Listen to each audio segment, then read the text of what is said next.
নমস্কাৰ মই ডক্টৰ আবুল হুছেইন আয়ুৰ্বেদিক চিকিৎসক আপোনালোকে চাই আছে সম্পূৰ্ণ নিৰাময় তো আজি আমি কথা পাতিম স্বপ্ন দোষ বা ৰাতিৰ বীৰ্যস্খলন যোনটো কয় এই সমস্যাটোৰ ওপৰত তো অত্যাধিক আপোনাৰ যদি নাইটফল হয় বা সপোন দোষ হয় তেতিয়াহ'লে আপোনাৰ শৰীৰত কি সমস্যা হ'ব পাৰে এইটোৰ ওপৰত আজি কথা পাতিম তো সপোন দোষ বা ৰাতিৰ বীৰ্যস্খলন এইটো হৈছে আমাৰ শৰীৰৰ এটা নৰ্মেল ফিজিঅলজি বা নৰ্মেল প্ৰক্ৰিয়া তো এই সমস্যাটো কোনো ধৰণৰ বেমাৰ বা কোনো ধৰণৰ চিন্তাৰ বিষয় নাই আৰু এই সমস্যাটো মেইনলি প্ৰাপ্তবয়স্ক বা কৈশোৰ কালত যৌৱন কালত যোনটো যৌৱন কাল আমাৰ যোনটো যৌৱন কাল এই যৌৱন কালত এই সমস্যাটো দেখা দিয়ে কিন্তু যদি এইটো পৰিমাণতকৈ অধিক পৰিমাণে হয় সপ্তাহত 4 পৰা 5 দিন আপোনাৰ এই সমস্যাটো দেখা দিছে তেতিয়াহ'লে আমাৰ শৰীৰত কি সমস্যা হ'ব পাৰে এই বিষয়ত আজি কথা পাতিম তো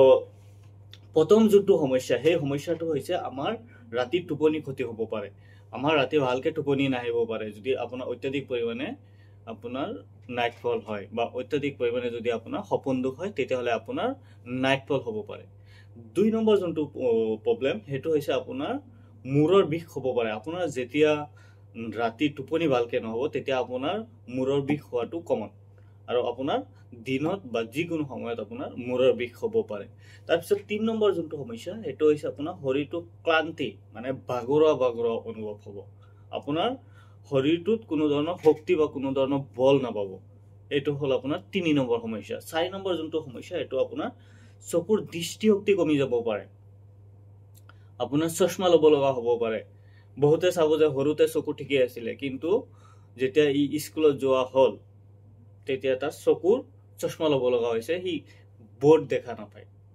কিন্তু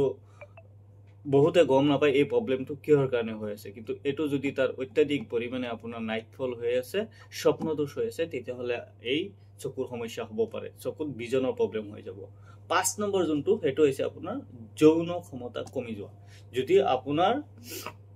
অত্যাধিক পৰিমাণে নাইটফল হয় অত্যাধিক পৰিমাণে আপোনাৰ যদি বীৰ্যস্খলন হয় তেতিয়াহ'লে আপোনাৰ যৌন ক্ষমতা যৌন পাৱাৰ মানে আপোনাৰ সেক্সুৱেল যোনটো পাৱাৰ এইটো আপোনাৰ কমি যাব তাৰ পিছত 6 নম্বৰ যোনটো প্ৰব্লেম সেইটো হৈছে আপোনাৰ ড্ৰাউজিনেছ ফিল কৰা মানে মানে কোনো কামত মনোযোগ নোযোৱা হৈ যাব মানে ক'ত আছে কি কৰি আছে কোনো মানে হেৰি নাই চেট বেট নাই এনেকুৱা ধৰণৰ সমস্যা হৈ যাব মানে শৰীৰত মানে কোনো ধৰণৰ শান্তি নলগা এনে ধৰণৰ এটা মানে পৰিৱেশৰ সৃষ্টি হয় তাৰ পিছত 7 নম্বৰ যোনটো সমস্যা সেইটো হৈছে আপোনাৰ স্মৃতি শক্তি কমি যাব যেহেতু এই বেমাৰটো আমাৰ প্ৰাপ্তবয়স্ক ল'ৰা ছোৱালীৰ বেছি হয় তো সেই বয়সটো হৈছে আমাৰ লিখা পঢ়া কৰাৰ সময় আৰু সেই লিখা পঢ়া কৰাৰ সময়ত যদি আপোনাৰ মানে অত্যাধিক পৰিমাণে নাইটফল হয় অত্যাধিক পৰিমাণে যদি আপোনাৰ স্বপ্ন দোষ হয় তেতিয়াহ'লে আমাৰ লিখা পঢ়া বা কোনো কাম কাজ যোনবিলাক কিছুমানে ধৰক চাকৰি কৰে কি কৰে কিন্তু সেই সময়ছোৱাত যদি আপোনাৰ মানে অত্যাধিক পৰিমাণে নাইটফল হৈ থাকে তেতিয়াহ'লে লিখা পঢ়াত মানে মনোযোগ মানে নাথাকে তাৰ পিছত যোনটো প্ৰব্লেম সেইটো হৈছে শৰীৰটো আপোনাৰ দুৰ্বলতা ফিল হয় মানে শৰীৰত কোনো ধৰণৰ শক্তি কোনো ধৰণৰ জোৰ বোলা বস্তুটো মানে শৰীৰত নাথাকে তাৰ পিছত 9 নম্বৰ যোনটো সমস্যা সেইটো হৈছে আপোনাৰ বীৰ্যৰ লগত আপোনাৰ পেশাবৰ লগত আপোনাৰ বীৰ্যস্খলন হোৱা বহুতে কল কৰি সোধে যে এনেকুৱা সমস্যা হৈ আছে যে মানে পেশাব কৰিব গ'লে পেশাবৰ লগত আপোনাৰ বীৰ্য যায় মানে এইটো কমন তো যেতিয়া আপোনাৰ অত্যাধিক পৰিমাণে নাইটফল হ'ব অত্যাধিক পৰিমাণে আপোনাৰ সপোন দোষ হ'ব তেতিয়া আপোনাৰ পেশাবৰ লগত বীৰ্যস্খলন হ'ব পাৰে এনে ধৰণৰ সমস্যা কমন তাৰ পিছত আপোনাৰ 10 নম্বৰ যোনটো সমস্যা সেইটো হৈছে আপোনাৰ লিংগৰ শিথিলতা মানে আপোনাৰ ইৰেক্টাইল ডিছফাংচনৰ সমস্যা দিব মানে আপোনাৰ লিংগটো ভালকৈ থিয় নহ'ব এনে ধৰণৰ সমস্যা আপোনাৰ হয় যদি আপোনাৰ অত্যাধিক পৰিমাণে নাইটফল বা